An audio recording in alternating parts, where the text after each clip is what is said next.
ሴት ፒስ አጌን አርሰናል እንደገና ከቆመ ኳስ ግብ አስቆጥሯል። አትሌቲኮ ደ ማድሪድን ፎጣ አስጥሎ ባሸነፈበት ምሽትም ጎል ሳይቆጠርበት በድጋሚ ከሜዳ ወጥቷል። ይህ ብቻም አይደለም። ከ600 ደቂቃዎች በላይ ጎል ማስቆጠር ያልቻለው ቪክተር ዮኬሬስ ዛሬ 2 ጎሎችን አስቆጥሮ የጨዋታው ኮከብ በመባል ተመርጧል።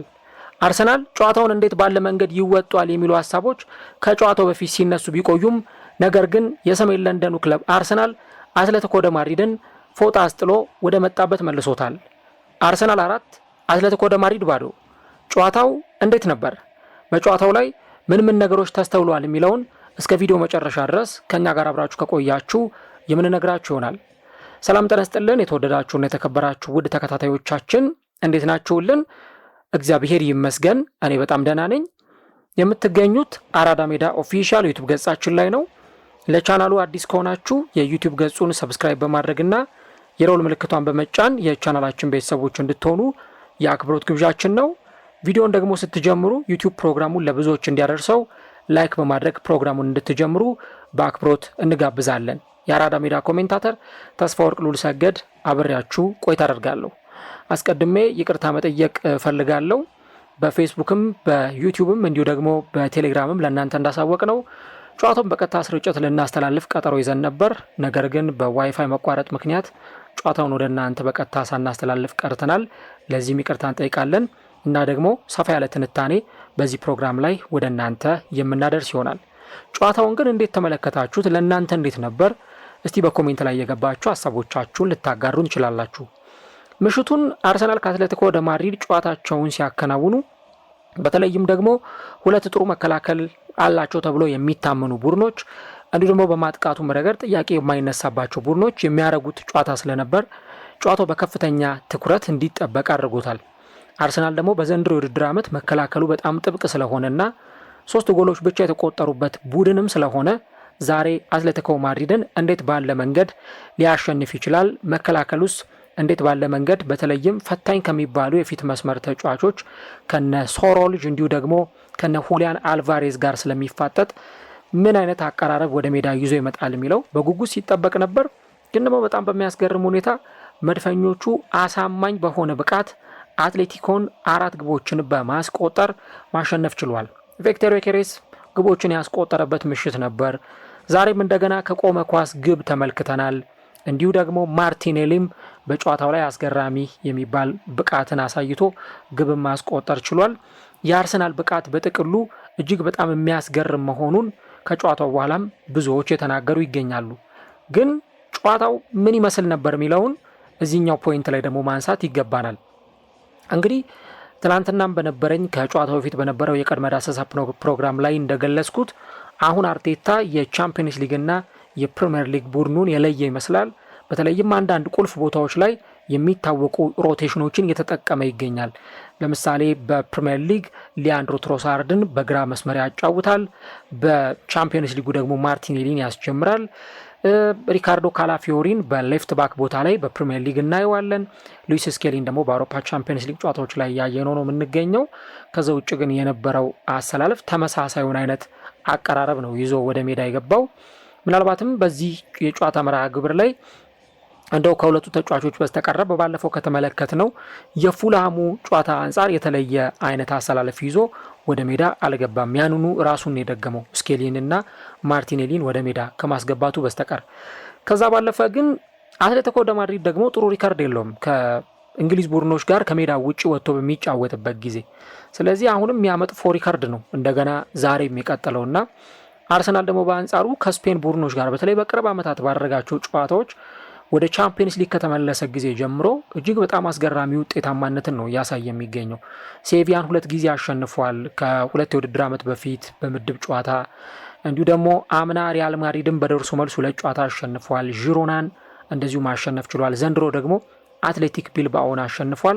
አሁን ለ7ኛ ጊዜ ከስፔን ቡድን ጋር ባደረገው ጨዋታ ላይ ነው እንደገና ሌላ አሸናፊነትን አስመዝግቦ የወጣውና አርሰናል አሁንም ከስፔን ቡድኖች ጋር በሚጫወትበት ጊዜ አይረቴነቱን እንዲሁ ደግሞ አይበገሬነቱን በተደጋጋሚ ለስፔን ቡድኖች እያሳየ ነው። ትልልቆቹን ቡድኖች እነ ሪያል ማድሪድን እና አትሌቲክ ቢልባኦን አትሌቲኮ ደ ማድሪድን እየገጠመ እያሸነፈ ነው። አሁን የቀረው ባርሴሎና ብቻ ነው። እና በተደጋጋሚ ጊዜ ያንን እያደረገው ነው እያየን ያለ ነው። የመጀመሪያው አጋማሽ ላይ አርሰናል ጥሩ ፕረስ ሲያደርግ ተመልክተነው ነበር። በኳስ ቁጥጥር ረገድ 55 በመቶ አርሰናል ኳሱን ተቆጣጥሯል።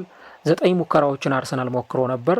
አትሌቲኮ ማድሪዶች 2 ሙከራ ብቻ ነው የሞከሩት። የኤበሬቺ ኤዜን የግቡ ብረት የመለሰበትንም ኳስ ሳንዘነጋ ማለት ነው። በጣም ጥሩ ሙከራዎችን አርሰናሎች ያደርጉ ነበር። በተለይ የመጀመሪያዎቹ ወደ 15 አካባቢ ደቂቃዎች ፍጹም የሚያስፈራውን አርሰናል በማጥቃቱ ረገድ ተመልክተናል። ዙቢሜንዲ በጣም ፕሬስ ያደርጋል። ኤቤሬቺ ኤዜ በጣም ፕሬስ ያደርጋል። ሳካ በጣም የተለየ ነበር። ወደ በኋላ ላይ እናነሷለን። ስለ ሳካም ለየት ያለ ነጥብ ስለምናወራ ቲምበር በቀኙ መስመር ላይ ኦቨርላፕ እያደረገ ይገባ ነበር ከቡካዮ ሳካ ጀርባ እየተደረበ። ቡካዮ ሳካ በጣም ነፃነት ተሰምቶት ሲያጠቃ ተመልክተናል። ከዛ ባለፈ የሳሊባና የማጋሌሽ መናበብ፣ ሁለቱ ተከላካዮች አሁንም በዓለማችን ከሚገኙ ምርጥ የሴንተር ባክ ጥምረቶች መካከል ምናልባትም ከፊት የሚቀመጠው የነሱ ጥምረት እንደሆነ ቁጥራዊ መረጃዎችም ያግዛሉ። ሜዳ ላይ ያለውን ፐርፎርማንስ ይህንን የሚያሳይ ነው።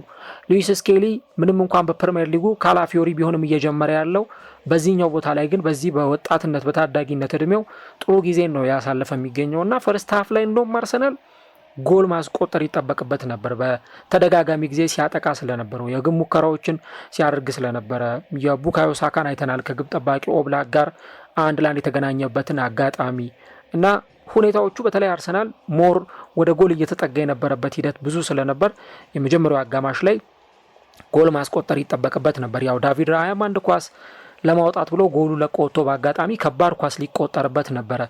ምናልባትም ይሄ እንደ ስህተት ሊቆጠር ይችል ይሆናል። ከዛ ውጭ ግን በአርሰናል በኩል የነበረው ነገር እጅግ በጣም የሚያስገርም ፕሬሲንግ ያየንበት ነበር። ከ15 ከ20 ደቂቃ በኋላ በእርግጥ አርሰናሎች የተወሰነ እየተቀዛቀዙ የመጡበት ሁኔታ ነበር። ግን በመጀመሪያዎቹ በተለይ ወደ 20-25 አካባቢ ደቂቃዎች በጣም ምርጥ ፕረስ የሚያደርገውን አይደክሜዎቹን የአርሰናል ተጫዋቾች ነበር ያየ ነው።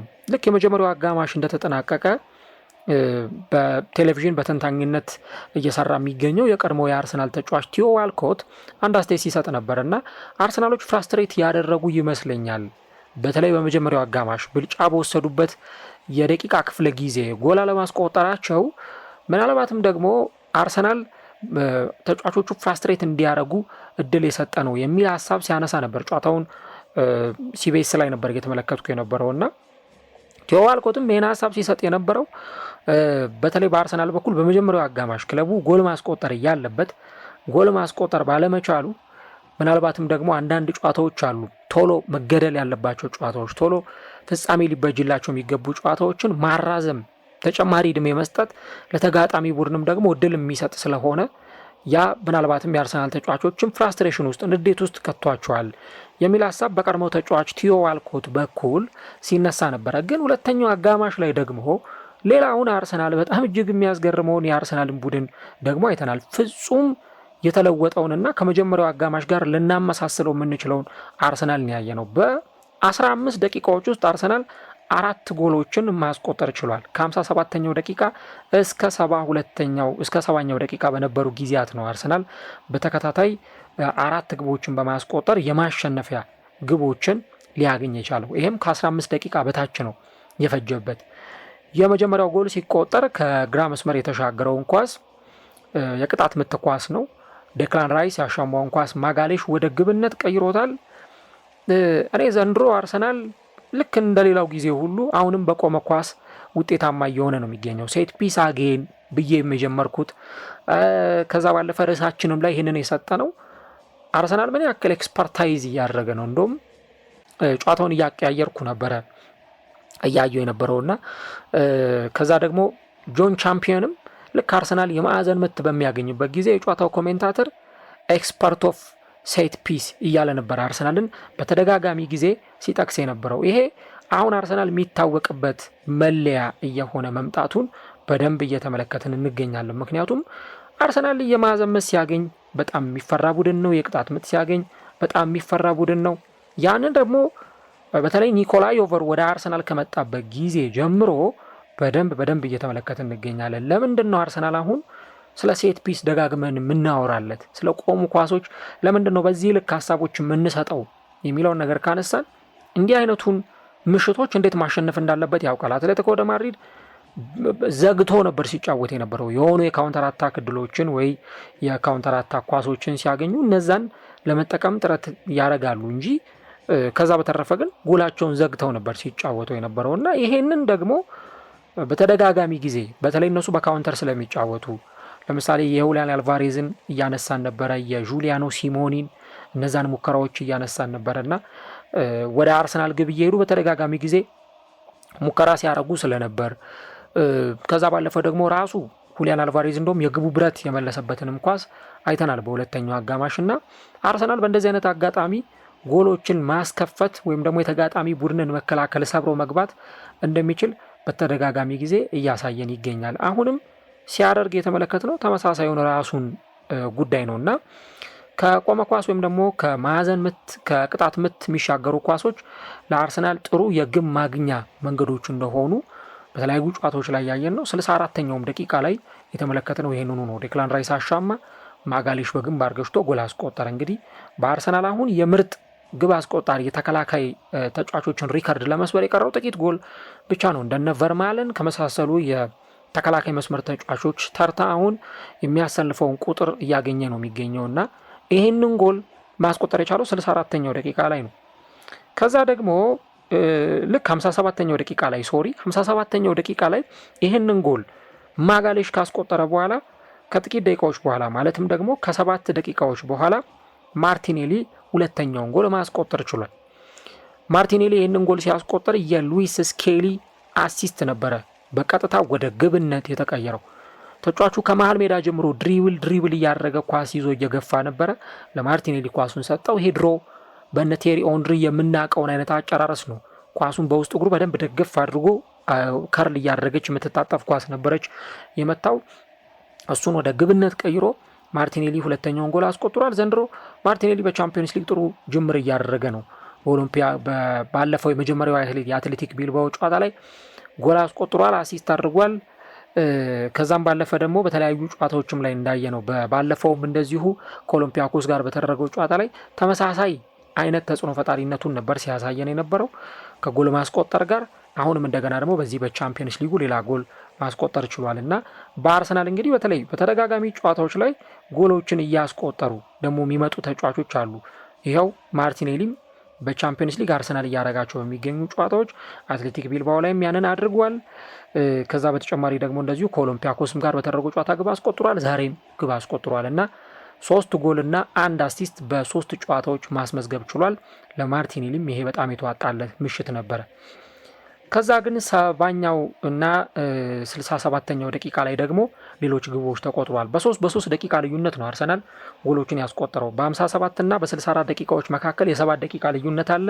ከ64 እስከ 67 የ3 ደቂቃ ልዩነት፣ ከ67 እስከ 70 ደግሞ እንደዚሁ የ3 ደቂቃ ልዩነት ነው ያለውና እነዚህን ጎሎች ተመልክተናል። ልክ የዩኬሬስም ጎል ሲቆጠር ፔናልቲ ቦክስ ውስጥ የነበረው ፕሬዘንስ በጣም ቆንጆ ስለነበር ያንን ኳስ ወደ ግብነት ቀይሮታል። 4ኛውም ኳስ ሲቆጠር ያንኑ አይነት ተመሳሳዩን ነገር ነው የተመለከትነው። የጋብሪኤል ማጋሌሽ እና እንዲሁ ደግሞ የሁለቱን ተጫዋቾች ሴሌብሬሽንም ስንመለከት ነበር። እንግዲህ ሁለቱ ተጫዋቾች አብረው ሴሌብሬት በማድረግ ደስታቸውን የገለጹበትም የጨዋታ ምሽት ሆኖላቸዋል ለአርሰናሎች እና ቪክተር ዮኬሬስ የጨዋታው ማን ኦፍ ዘ ማች ተብሏል። በኋላ ላይ የምናነሳው ነጥብ ይኖራል በተለይ ለዚህ ተጫዋች ምን ማለት ነው የሚለውንና አሁንም ከማዕዘን ምት እንደገና የተሻማውን ኳስ ነው ማጋሌሽ አሲስት ያደረገለት እሱ ወደ ግብነት የቀየረው እና አርሰናል በእነዚህ ግቦች ታግዞ እንዳይሆኑ አድርጎ አትሌቲኮ ማድሪድን አፈራርሶ በ14 በ15 ደቂቃዎች ውስጥ 4 ግቦችን አስቆጥሮ ጨዋታውን 4-0 አሸንፎ የወጣው እና አርቴታ በተከታታይ እንግዲህ በአውሮፓ ቻምፒየንስ ሊግ ጨዋታዎች ላይ ከ3-3 በማሸነፍ 100% የማሸነፍ ሪከርዱን እንዲያስቀጥል አድርጎታል ማለት ነው እና የሁለተኛው አጋማሽ 14 ደቂቃዎች አርሰናል 4 ግቦችን ያስቆጠሩበት 2 የቆሙ ኳሶች ወደ ግብነት የተቀየሩበት ሆኖ ተመልክተናልና ዲዮጎ ሲሞኒ ምንም አይነት ነገር ሊፈጥሩ አልቻሉም።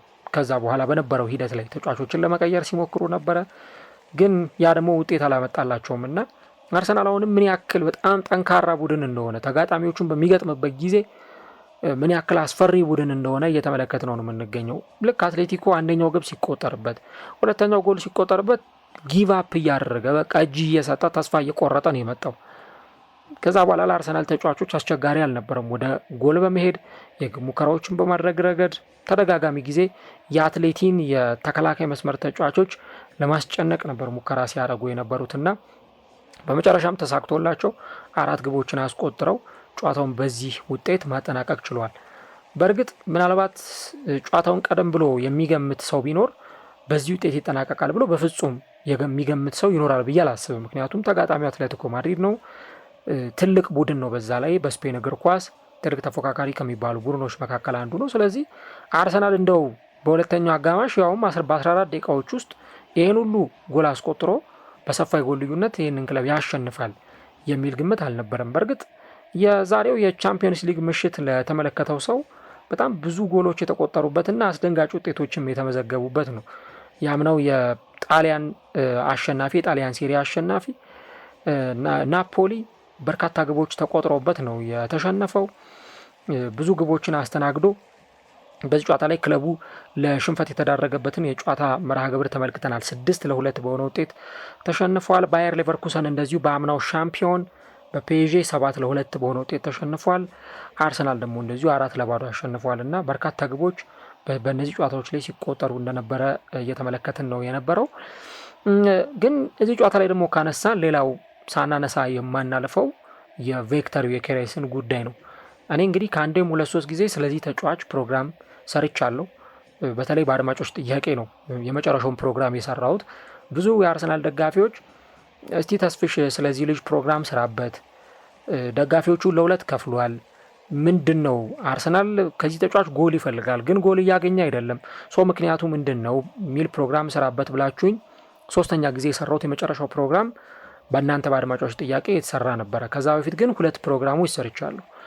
አንደኛው በተለይ ከማንቸስተር ዩናይትድ ጨዋታ በኋላ ተጫዋቹ እንዴት ለአርሰናል ፊት መሆን ይችላል፣ ከአርሰናል ታክቲክ ጋር እንዴት መላመድ ይችላል የሚለውን፣ ከዛ ደግሞ ሁለተኛ ደግሞ የሰራሁት ፕሮግራም እያንዳንዱ የስፖርቲንግ ጎሎቹን ብሬክ ዳውን በማድረግ ይሄ ተጫዋች የሚፈልገው እንደዚህ አይነት ዴሊቨሪዎችን ነው፣ እሱ ውጤታማ እንዲሆን እንዲህ አይነት ነገሮችን ያስፈልጋል የሚል ፕሮግራም ሰርቼ ነበር። ያው ፍላጎት ያላችሁ መለስ ብላችሁ ልታደምጡ ትችላላችሁ። እና ለአንድ የፊት መስመር ተጫዋች ጎል ማለት ልክ እንደ ኦክሲጅን ነው። በቃ አጥቂ ጎል ካላስቆጠረ በየጨዋታው ላይ ፍራስትሬሽን ውስጥ እየገባ ትችቶች ደግሞ እየተበራከቱ በመጡ ቁጥር የበለጠ ነርቨስ እየሆነ ነው የሚመጣ። አሁን ቪክተር ዮኬሬስ በባለፈው ከኖቲንግሃም ፎረስቱ ጨዋታ በኋላ እንግዲህ የኖቲንግሃም ፎረስት ጨዋታ ባለሳሳት 3ኛ ሳምንት ወይ 4ኛ ሳምንት ላይ የተደረገ ጨዋታ ይመስለኛል እና ከዛ በኋላ በርካታ ጨዋታዎች ተደርገዋል። በቻምፒየንስ ሊግ 2 ጨዋታ እንዲሁ ደግሞ በካራቦ ካፕም ተሰልፎ ተጫውቷል።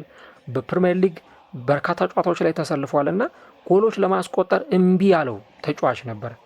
አንዳንዴ ዴሊቨሪም ሳይቀርብለት ያቀረበት ጨዋታዎችን አይተናል። አንዳንዶቹ ጨዋታዎች ላይ ደግሞ ራሱ የሚያመክናቸው ልክ እንደባለፈው እንደ ፉልሃም አይነት ጨዋታ ብዙ ሙከራዎችን እየሞከረ ግን ደግሞ ጎሎችን ለማስቆጠር ሲቸገርም ጭምር እናያለን እና አርሰናል እስካሁን ድረስ በፕሪሚየር ሊግ 8 ጨዋታዎች፣ በቻምፒየንስ ሊግ 2 ጨዋታ የዛሬውን ሳይጨምር ከዛ ደግሞ በካራቦ ካፕ እንግዲህ 11 ጨዋታዎችን አከናውኖ 3 ጎል ብቻ ነው ያስቆጠረው ሲባል ምናልባት ለተጫዋቹ ሜንታሊቲም በጣም አስቸጋሪ ነው የሚሆነው። ተጫዋቹ ደግሞ 9 ጨዋታዎችን ለክለብም ለሀገሩም ለስዊድን ብሔራዊ ቡድን በሚጫወትበት ጊዜ ጎሎችን ከማስቆጠር በጣም ርቆ ነበረ እና ቅድም እንዳልኩት ለአጥቂ መስመር ተጫዋቾች ደግሞ እንደዚህ ጎሎችን አለማስቆጠር የሚፈጥርባቸው ጫና የሚያሳድርባቸው ተጽዕኖ ደግሞ ቀላል የሚባል አይደለም። ቅድም እንዳልኳችሁ ከ600 በላይ ደቂቃዎችን ተጫዋቹ ጎል ሳያስቆጠር ቀርቶ ነበረ። ግን ይሄ የ27 ዓመቱ የፊት መስመር ተጫዋች ዛሬ የጨዋታው ኮከብ ተብሎ የተመረጠበት አንደኛውና ዋነኛው ምክንያት በጨዋታው ላይ የነበረው ፐርፎርማንስ ጥሩ ስለነበር ነው። በመጀመሪያው ማጋማሽ ጎል ከማስቆጠሩም በፊት በሁለተኛው ማጋማሽ ደግሞ ጎሎቹን ያስቆጠረበት መንገድ በቃ ፍጹም ቅጣት ምት ግብ ክልል ውስጥ ሲገኝ ልክ ያንን ለራሱ የመጀመሪያውን ጎል ሲያስቆጥር ያለውን ኢነርጂ እና ያለውን የአጥቂ ደመነፍስ በደንብ ያሳየበት ነው። ምናልባት ስናየው ይሄ እንዴት ነው ብዙም ከበድ ያለ ኳስ ላይመስለን ይችላል ኳሱ፣ ግን ተጫዋቹ አሁንም እንደዚህ አይነት ኳሶችን በተደጋጋሚ ጊዜ ሲያስቆጥር እንደነበር በስፖርቲንግ ስናየው ነበር እና ይህንን ኳስ የተጠቀመበት ሁኔታ የአጥቂ ደመነፍስ እንዳለው ተጫዋቹ በደንብ የሚያሳይ ነው። ከዛ ደግሞ ማጋሌሽ ከቆመ ኳስ አሲስት ያደረገለትንም ኳስ ወደ ግብነት የቀየረበትን ሂደት አይተናልና ያው ማጋሌሽ በአርሰናል አንድ ኃላፊነት ብቻ አይደለም ያለው፣ ማጥቃት ብቻ መከላከል ብቻ አይደለም። ያጠቃል፣ ጎል ያስቆጠራል፣ አሲስት ያደርጋል። ባለፈው ለትሮሳርድ አሲስት ያደረገለት እሱ ነው ከፉላም ጋር። ዛሬ ጎል አስቆጥሯል፣ ለዩኬሬስም አሲስት አድርጎለታል። እና በደንብ ደግሞ ማጥቃቱ ላይ ይሄ ውህደት እየፈጠረ ሲመጣ ከቡድኑ ጋር በደንብ እየተላመደ እየተግባባ ሲመጣ ከዚህ በኋላ ብዙ ነገሮችንም ሲያደርግ ልንመለከት እንችላለን። ከአትሌቲዩ የተከላካይ መስመር ተጫዋች ዴቪድ ሃንኮ ጋር የነበራቸውን ባትል ስንመለከት ነበረ እና ከዛ ያቸው የተለመደችዋን የማስክ ሴሌብሬሽን ሲያደርግም ጭምር ነው የተመለከት ነው። እና ልክ በስፖርቲንግ በባለፈው ዓመት ተጫዋቹ በርካታ ጎል ሲያስቆጠር ነበር። ከ50 በላይ ጎሎችን በሁሉም ውድድሮች ማስቆጠር ችሏል። ለብሔራዊ ቡድን ያስቆጠራቸውን ሲጨምር ቁጥሩ ከፍ ይላል። ከዛ በባሎንዶር የገርድ ሙለር አሸናፊ ሆኖ ተመርጧል። ጎሎችን በማስቆጠሩ ምክንያት የተሸለመው ሽልማት ነው። ከማንኛውም አጥቂ በላይ ጎል በማስቆጠር ነው። እንግዲህ በዓለማችን ላይ ትልልቅ አጥቂዎች አሉ እና አሌክዛንደር ኢሳቅ እና እርሊንግ ሃላንድ እንዲሁ ደግሞ የነሞ ሳላህን የጎል ማግባት ፐርፎርማንስ ስንመለከት ነበር። የነ ምባፔን ፐርፎርማንስ ስንመለከት ነበር። ከነዚህ ሁሉ ተጫዋቾች በላይ ነው ያን ሁሉ ጎል ያስቆጠረው። ግን ከዚህ በፊት ደጋግሜ ሳነሳ እንደነበረው የፖርቱጋል ፕሪሜራ ሊጋ እና የእንግሊዝ ፕሪሚየር ሊግ በፍጹም በአንድ አይነት ሚዛን የሚመዘን አይደለም። የጥቁርና የነጭ ወይ ደግሞ የሰማይና የምድር ያክል ልዩነት አላቸው። ፖርቱጋል ፕሪሜራ ሊጋ ሌላ ነው፣ እንግሊዝ ፕሪሚየር ሊግ ሌላ ነው። ምናልባት እዛ ውስጥ ልንጠቅሳቸው የምንችላቸው የሆኑ አይነት ቡድኖች ሊኖሩ ይችላሉ። ፖርቶን እናነሳለን፣ ስፖርቲንግን እናነሳለን፣ ቤኔፊካን ልናነሳ እንችላለን።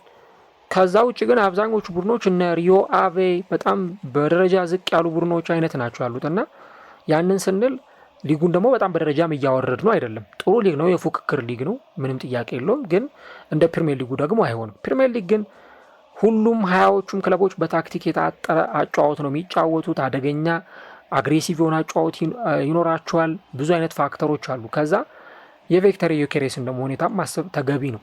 እኔ እንግዲህ ክረምት ላይ ስለሱ ብዙ ዘገባ ሰርተናል አይደለ? የምታውቁት አውቃላችሁ አድማጮቻችን። እና ክረምት ላይ ከግንቦት ወር ጀምሮ ዮኬሬስ ሴስኮ በሚለው ዙሪያ ከዛም ደግሞ አርሰናል ዮኬሬስን ይፈልጋል ሲባል ለምንድን ነው አርሰናል ይህንን ተጫዋች አጥብቆ የፈለገው? ምንም ጥያቄ የለውም። በቃ ጎል እንዲያስቆጠር ነው የሚፈለገው። ከዛ ደግሞ ትልልቆቹ ፓንዲቶች ይመጡና ዮኬሬስ የመጣው እኮ ትልልቅ ጨዋታዎች ላይ ጎል እንዲያገባ ነው። እነ ሊቨርፑል ላይ፣ እነ ማንቸስተር ሲቲ ላይ፣ እነ ማንቸስተር ዩናይትድ ላይ አርሰናል ልክ ጎል በቃ በጣም ማስቆጠር ሲከብደው ጎል እንዲያስቆጠር ነው የመጣው ይላሉ። የሆኑ ቁጥሮቹን ስታዩት እኮ በጣም ጥሩ ነው። ለምሳሌ በስፕሪንት የሆነ ሳምንት ላይ አንደኛ ደረጃ ላይ የሚገኝ ተጫዋች ነበር። ወደፊት ተስፈንጥሮ በመውጣት ፖዚሽኒንጉ በጣም የሚገርም ነው።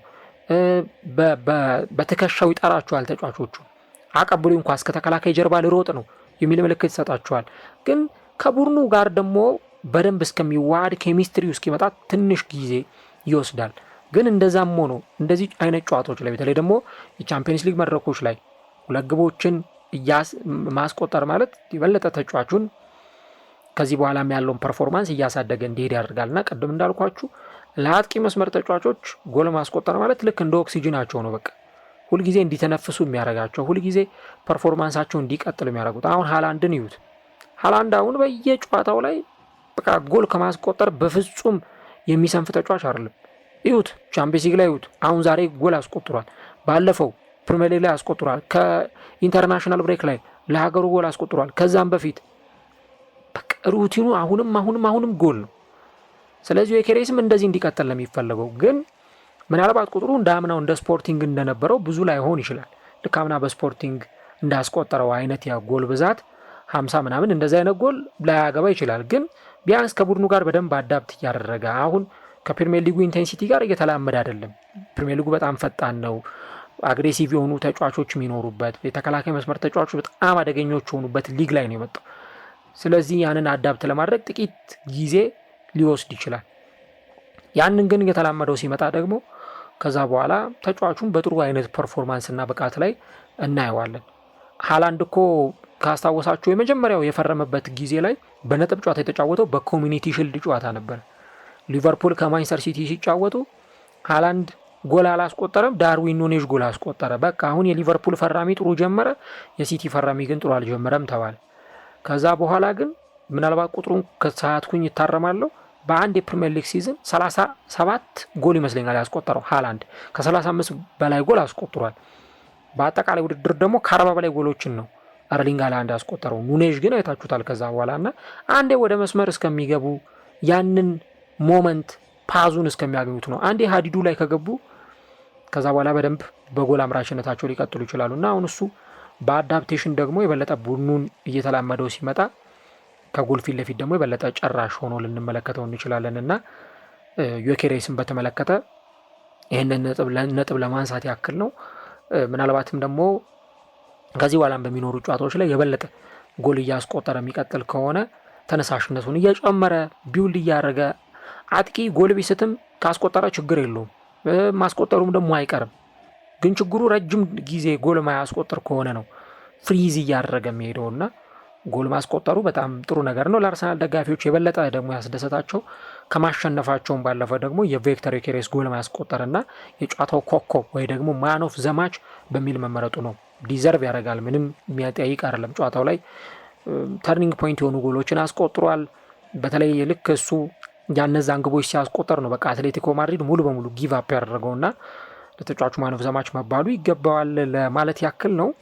ከዛ ውጭ ግን ስለ አርሰናል ደግሞ የሃይራፕ ኦፍ ዘ ፒች ወይ ደግሞ ይሄ ሃይሪ ጌንስ የሚባለውን አይነት አጫወት ደግሞ እንመለከታለን። ግን ፋታ እንውሰድና የ3 ሰከንድ ፋታ እንውሰድና ቪዲዮን ላይክ ካላደረጋችሁ አሁኑን አስታውሳችሁ ላይክ አድርጉት። ዩቲዩብ ፕሮግራሙን ለብዙዎች ተደራሽ ስለሚያደርገው ከና ጋር ስለምትቆዩ እጅግ አድርገን እናመሰግናለን።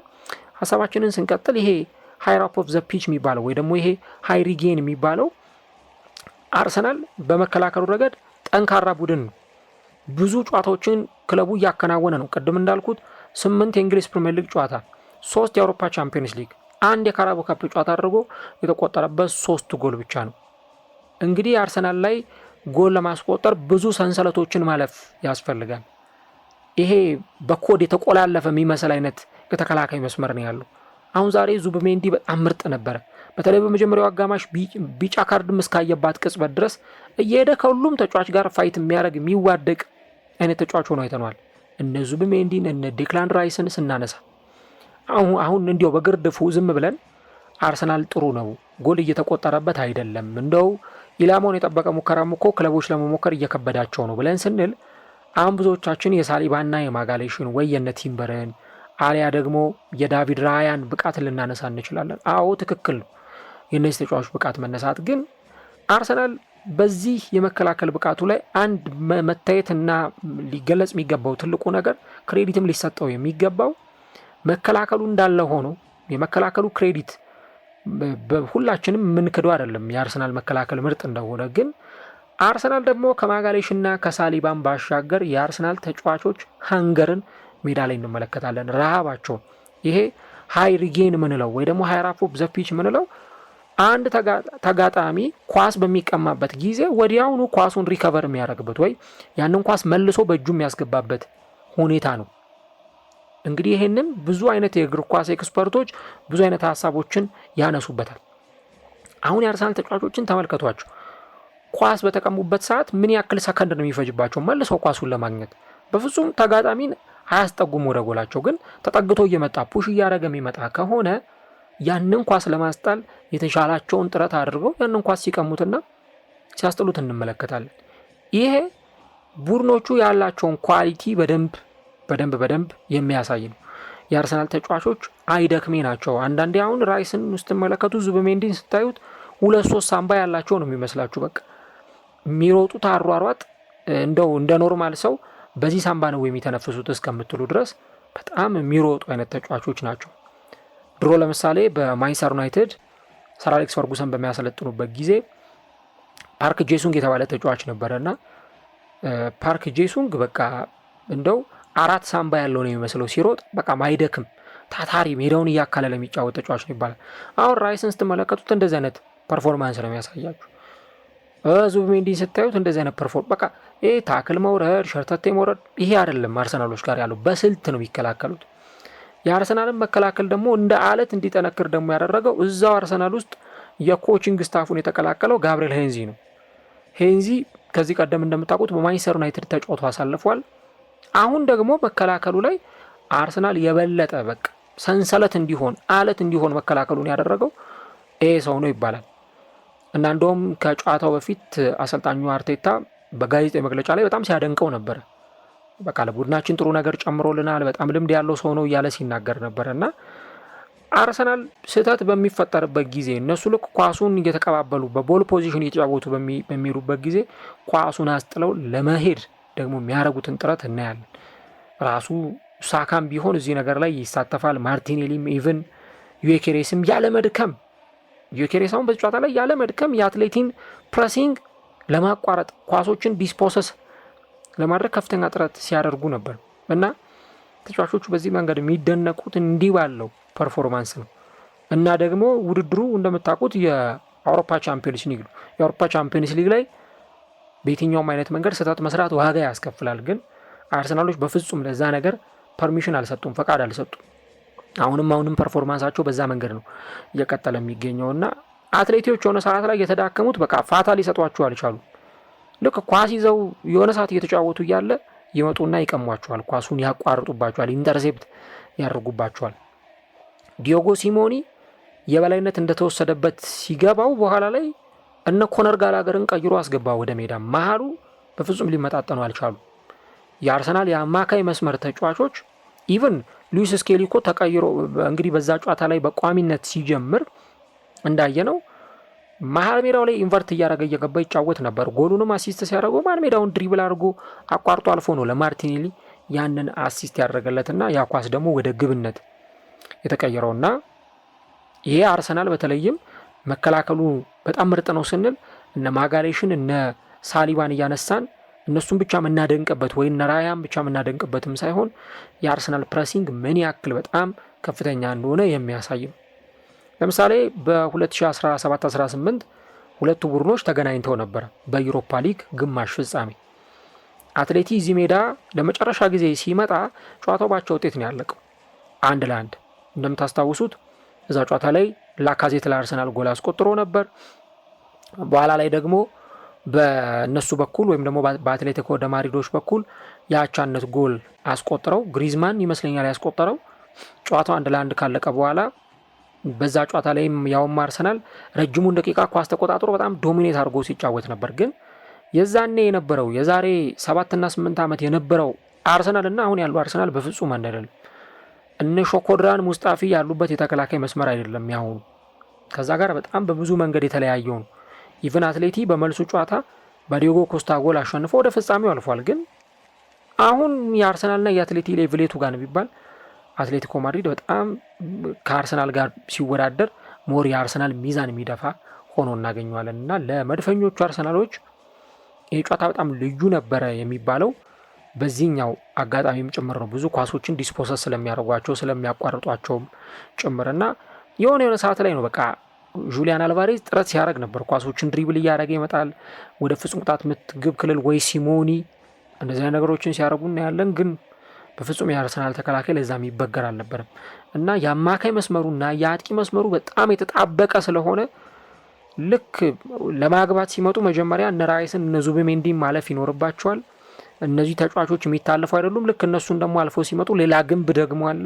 የነ ሳሊባ የነ ማጋሌሽ የነ ቲምበር እሱን አልፎ ከሄዱ ነው ደግሞ ራያን የሚያገኙትና ጎል ለማስቆጠር ለተጋጣሚዎች ከባድ እየሆነ የመጣው እሱ ነው። ምናልባት ወይ በሆኑ የቆሙ ኳሶች በቅጣት ምት በሆነ ነገር ጎል ለማስቆጠር ካልሆነ ከባድ ነው። ዘንድሮ አርሰናል በቆመ ኳስ የተቆጠረበት አንድ ጎል ብቻ ነው። እሱም በአርሊንግ ሃላንድ አማካኝነት የተቆጠረባቸው ግብ ነው። ከዛ ውጪ ሶቦዝ ላይም ሲያስቆጠር ከቅጣት ምት ነው።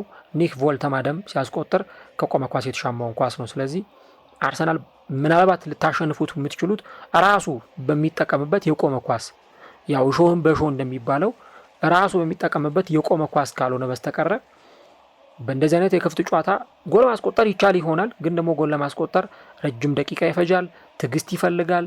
ያ ደግሞ በጣም አስቸጋሪ ነው። ሁለቱም ኳስ ይዞ የሚጫወቱ ቡድኖች ናቸው።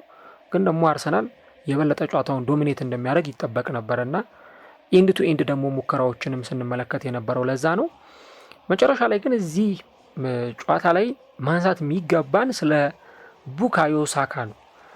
ቡካዮ ሳካ ምናልባት በዚህ ጨዋታ ላይ ጎል አላስቆጠረም፣ ግን በየጨዋታው ላይ እየተመለከተ ነው እንደምንገኘው የቡካዮ ሳካ ለውጥ በጣም የተለየና በተለይ ከኢንተርናሽናል ብሬክ መልስ ሲመለስ ከጥቅምቱ ኢንተርናሽናል ብሬክ ሲመለስ ከዛም በፊት ደግሞ ካጋጠመው ጉዳት መልስ ሲመለስ ቡካዮ ሳካ ደግሞ በጣም በሚያስገርም ፐርፎርማንስ ነው እየመጣ የሚገኘው።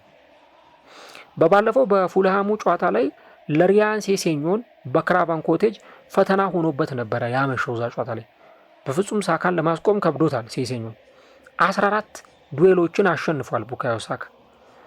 እንዲሁ ደግሞ በፍጹም ቅጣት ምት ግብ ክልል ውስጥ 13 ኳሶችን ነክቷል። 10 ጊዜ ደግሞ ፖዚሽኖችን አሸንፏል። 6 ትልልቅ እድሎችን ፈጥሯል። እንዲሁ ደግሞ ይሄ ቴኮንስ ምንላቸው፣ ቴኮንስ ማለት አንድ ለአንድ ተጫዋቾች በሚገናኙበት ጊዜ እነዛን ተጫዋቾች አታሎ የሚያልፉ ከሆነ ቴኮንስ ይባላል።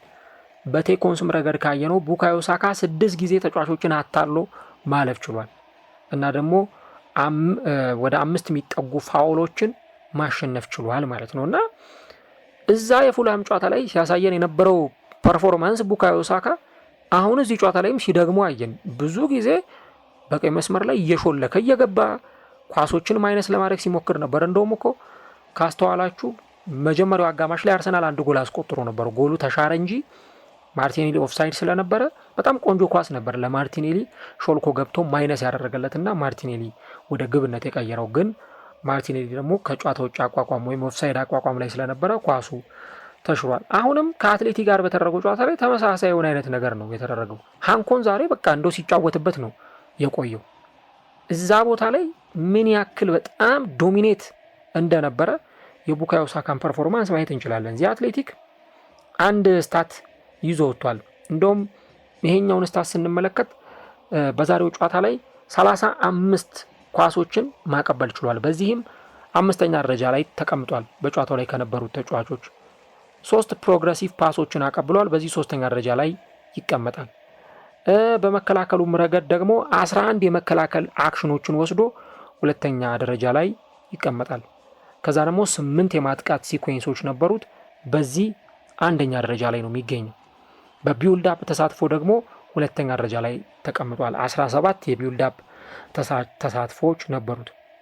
ስለዚህ ሃንኮን በዚህ ቦታ ላይ የተሰለፈውን ተጫዋች እንዴት በተደጋጋሚ ሲረታው እንደነበር፣ እንዴት ዲፊት ሲያደርገው እንደነበረ በዚህ የጨዋታ ምሽትም ላይ ተመልክተናልና እኔ ለቡካዮ ሳካ ደግሞ ጥሩ መሆን 2 ምክንያቶችን እናነሳለን። አንደኛው የቪክተር ዮኬሬስ መምጣት ነው። ምክንያቱም ብዙ ጫናዎች አሁን ወደ ቪክተር ዮኬሬስ ሲሄዱ ሳካ ላይ ያለው በርደን በተወሰነ መንገድ እየተቃለለ ነው። አንድ እሱ ነው። 2ኛ ነገር ደግሞ የጁሪየን ቲምበር እዚህ ቦታ ላይ ፐርፌክት እየሆነ መጫወት። በፊት ቤን ዋይት ዴሊቨር የሚያደርጋቸው ነገሮች ነበሩ፣ ግን ደግሞ ቲምበርም ከዚህ የተሻሉ በጣም ምርጥ ነገሮችን ዴሊቨር እያደረገ ይገኛል። ይህ አሁን ቲምበር ታዩታላችሁ፣ ድሪብል እያደረገ ያልፋል፣ ቡካዮ ሳካን ነፃ ያደርገዋል። ቲምበር ወደ ውስጥ ወደ ፍጹም ቅጣት ምት ግብ ክልል ሲገባ ቡካዮ ሳካ ተመቻችቶ ቦታ ይዝለታል። ከሳጥኑ ጠርዝ ላይ ቆሞ ወይ ደግሞ ወደ ሳጥኑ ውስጥ ትንሽ ገባ ብሎ፣ አሪያ ደግሞ ቡካዮ ሳካ ኳስ ሲይዝ ኦቨርላፕ እያደረገ ከቡካዮ ሳካ ጀርባ ቲምበር ቦታ ቀድሞ ይዝለትና ኳሱን ይቀበለዋል ማለት ነው። ስለዚህ ቡካዮ ሳካ በእንደዚህ አይነት መንገድ አሁን ተጋጣሚዎቹን በጣም እያስቸገራቸው ነው የሚገኙ። ሌላው ደግሞ ልክ የሌሎቹንም ተጫዋቾች እንደምናነሳው ሁሉ በዚህ ጨዋታ ላይ አምበል ሆኖ ወደ ሜዳ የገባው ተጫዋች ፉልሃም ላይ ያሳየንም ፐርፎርማንስ አሁንም በድጋሚ እዚህኛው ጨዋታ ላይ ደግሞት ተመልክተናል እና ለቡካዮ ሳካ ምሽቱ በጣም ጥሩ ነበረ። ያው ጎል አለማስቆጠሩ ምናልባት ይህን ነጥብ እንዳናነሳ ሊያስገድደን አይችልም። ጎል ቢያስቆጥርም ይህንኑ ሀሳብ ነው ልናነሳ የምንችለው እና ቡካዮ ሳካም ደግሞ በምሽቱ በነበረው ፐርፎርማንስ በጣም ሊጨበጨብለት የሚገባ ብቃቱን ነው ያሳየው። ጨዋታው የሆኑ ጨዋታዎች ላይ ምናልባት የሆነ መቀዛቀዝ ልናይበት እንችላለን፣ ወይ ደግሞ የሆኑ አይነት ድካሞች ሊኖሩ ይችላሉ። ግን ደግሞ ሜዳ ላይ እስካለ ድረስ በደንብ ብቃቱን ሲያሳይና ያለውን ፐርፎርማንስ ሜዳ ላይ ኤክስፕሎይት እያደረገ ሲጠቀም እናየዋለን። ከዛ ባለፈ እንግዲህ አሰልጣኙ ሚኬል አርቴታ የበለጠ የተደሰተበት ጨዋታ እንደነበረም ጭምር ነው የጠቀሰው ራሱ። ሁሉም ተጫዋቾች በዚህ ደረጃ ብቃታቸውን ማሳየት ከቻሉ በጣም ድንቅ ነገር ይሆናል። ሁሉም ተጫዋቾች በመጀመሪያ አሰላለፍ ውስጥ እንዲገቡ መሞከር ይኖርብናል የሚል ሀሳብ ሰጥቷል። ያው አሁን በተለይ ለዚህ አሰልጣኝ አንድ በጣም የጠቀመው ጥሩ ነገሩ ቡድኑ ሮቴት ለማድረግ በጣም የሚመች ነው እና እንደ ልቡ ተጫዋቾቹን ሮቴት እያደረገ ይጠቀማል። እነ ትሮሳርድን እነ ካላፊዮሪን በፕሪሚየር ሊግ ቻምፒየንስ ሊግ ላይ ደግሞ እነ ማርቲኔሊን ይጠቀማል። በዚህ አጋጣሚ ደግሞ ይህንን አጋጣሚ ተጠቅሞ በደንብ ተጫዋቾቹን ሮቴት እያደረገ ሲጠቀም እየተመለከትን እንገኛለን እና ስኳድ ዴብዝ ምን አይነት ጥቅም አለው? ስኳድ ዴብዝ በምን አይነት መንገድ አሰልጣኞች ሊጠቀሙበት ይችላሉ ብለን ካልን በቃ ትክክለኛው ምላሽ ልንሰጥ የምንችለው በዚህ አጋጣሚ ናቸው እና የቆመ ኳስ ማስቆጠርን በሉት በጨዋታው ላይ ዶሚኔት ማድረግን በሉት አርሰናል በሚፈልገው መንገድ 3 ነጥቡን ማግኘቱ እየቀረ አይደለም አሁን ላይ እና ደግሞ ከዚህ በፊት አርቴታ ላይ የሚቀርቡበት ብዙ ወቀሳዎች ነበሩ። በተለይ ከተጫዋቾች አመራረጥ ጋር እንዲሁ ደግሞ የአሰላለፍ ምርጫ ላይ የሚቀርቡበት ጥያቄዎች ነበሩ እና እነዛም በደንብ አሁን እየቀረፋቸው መምጣቱን በተደጋጋሚ ጨዋታዎች ላይ እየተመለከትን እንገኛለን። ብዙ ኳሊቲዎች አሉት የአርሰናል ቤስት 11። አንደኛ አርቴታ ቤስት 11ን ለይቷል። ቋሚ 11 ላይ የሚጠቀማቸውን ለቻምፒየንስ ሊግ ለፕሪሚየር ሊግ የሚጠቀማቸውን ተጫዋቾች ለይቷል። ከዛ ደግሞ ባለፈው ዙቢሜንዲ እንደጠቀሰው ቢያንስ በእያንዳንዱ ቦታ ላይ ሁለት ጥሩ አማራጭ መሆን የሚችሉ ተጫዋቾች አሉ። ይሄም የበለጠ ደግሞ አርሰናል ማጎልበት የሚችለው አማራጭ ነው። ከዚህ በተጨማሪ ደግሞ አርሰናል በደንብ ኤክስፕሎይት እያደረገ ድሎቹን እየተጠቀመ ጎሎቹን እያስቆጠረ ነው። የአርሰናል ኤክስጂ በጣም ከፍተኛ ነው። በቁጥር ስትመለከቱት ያለውን የኤክስጂ መጠን ያክል ደግሞ ውጤታማነቱን በጣም ከፍተኛ ሆኖ እያየን እንገኛለን እና አርሰናል እንግዲህ ጨዋታውን በእንዲህ አይነት መንገድ አሸንፏል። በጣም ሊቸገርበት ይችላል ተብሎ የተገመተው ጨዋታ ነበረ። ግን አርሰናሎች ደግሞ አትሌቲኮ ደ ማድሪድን በዚህ ውጤት በማሸነፍ ውድ የሆነውን 3 ነጥብ አግኝተው ከሜዳቸው ወጥተዋል። እንግዲህ በዚህ በአውሮፓ ቻምፒየንስ ሊጉ ከ3 ያሸነፉ 3 ቡድኖች ብቻ ናቸው። የአምናው አሸናፊ ፔዤ አንደኛ ደረጃ ላይ ተቀምጧል በ9 ነጥቦችና እንዲሁ ደግሞ በ10 ንጹህ ጎል። ኢንተር ሚላን በ9 ነጥቦችና በ9 ንጹህ ጎል ሁለተኛ ደረጃ ላይ ተቀምጧል። አርሰናል ደግሞ በ9 ነጥብና በ8 ንጹህ ጎል ሶስተኛ ደረጃ ላይ ተቀምጧል ማለት ነው። ስለዚህ መድፈኞቹ በእንዲህ አይነት አስገራሚ ፐርፎርማንስ ነው ምሽቱን ያጠናቀቁት። እስቲ እናንተስ ጨዋታውን እንዴት ተመለከታችሁት? ጨዋታውስ እንዴት ነበረ? ሀሳቦቻችሁን ጻፉልን። አርሰናል ደግሞ በቀጣይ በፕሪሚየር ሊግ ሌላኛውን ከባድ ተጋጣሚ ደግሞ ክሪስታል ፓላስን የሚገጥም ይሆናል። ለአርሰናል ደጋፊዎች ግን ምሽቱ በጣም የተዋጣለት ቆንጆ የሚባል ምሽት ነበረ። በዚህ በአውሮፓ ቻምፒየንስ ሊግ ከ3-3 በማሸነፍ የ100% የማሸነፍ ሪካርዱን አርሰናል አስቀጥሏል። በቀጣይ ደግሞ ምን አይነት ውጤት ይመዘገባል የሚለውን አብረን እናያለን። እንደዚህ አይነት ቪዲዮዎች ቶሎ እንዲደርሷችሁ ቪዲዮን ላይክ እያደረጋችሁ መከታተላችሁን አትርሱ። እንዲሁም ደግሞ ሰብስክራይብ ካላደረጋችሁ 67% የሚሆኑት የዩቲዩብ ገጻችን ተከታታዮች ሰብስክራይብ ሳያደርጉ ነው ፕሮግራሞቻችንን የሚከታተሉት። ስለዚህ ሰብስክራይብ በማድረግ ቤተሰብ ሁኑ። የአራዳ ሜዳ ኮሜንታተር ተስፋወርቅ ሉልሰገድ አብሬያችሁ ቆይታ አድርጌያለሁ። በሌሎች የጨዋታ ትንታኔዎች በሌሎች ፕሮግራሞች እንገናኛለን። እስከዛው መልካም ጊዜ፣ መልካም ቆይታ ይሆንላችሁ።